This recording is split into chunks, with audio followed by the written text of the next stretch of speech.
قرآن منها قال يوتيوب كا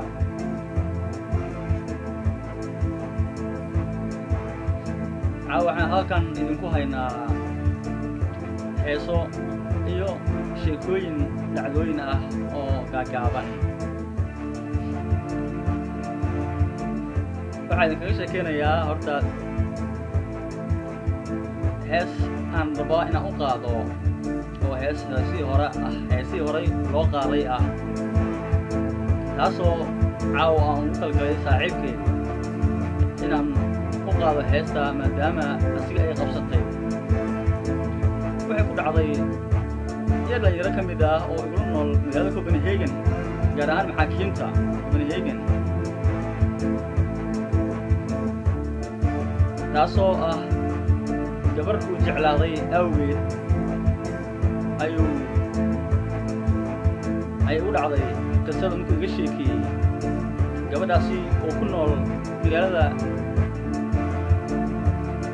Copenhagen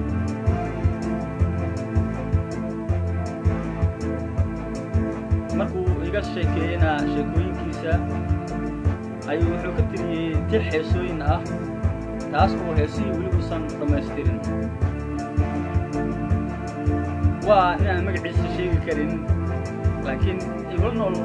magaalada Copenhagen gaar ahaan maxaakiimta aan wada joogno oo saaxiibkay qaaliga laakiinse waa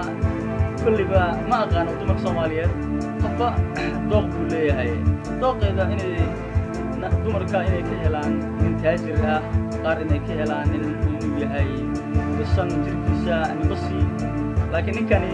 waaba horta ninka ugu gaaban waayaba Copenhagen markaad fiiriso haddii la fiiriyo haddii la raadiyo walaa lama arkaayo xataa meel adduunka ka joogo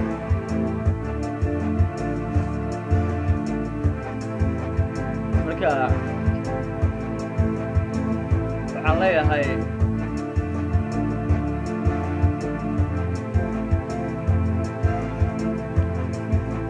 caawa marka waxaan halkan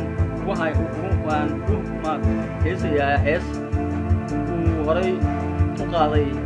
fanaankii weynaa ee caanka ahaa Cabdalla Yuusuf Hanuuniye taa ayay u dhalisay inaan heesta caawa aan u heeso oo adinkana aad dhegaystaan oo waqtina la qaadataan dadweynaha YouTube-ka maca muusigada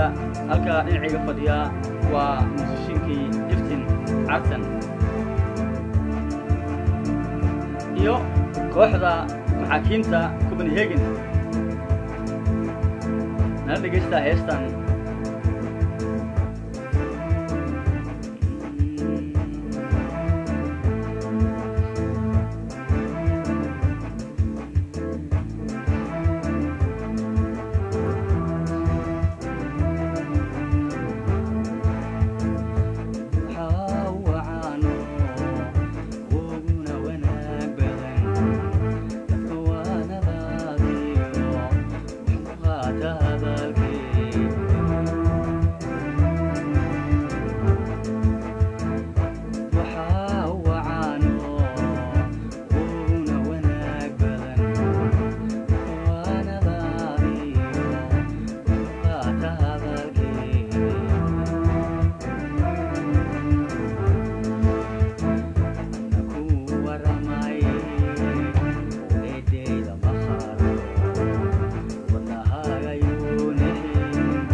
إلها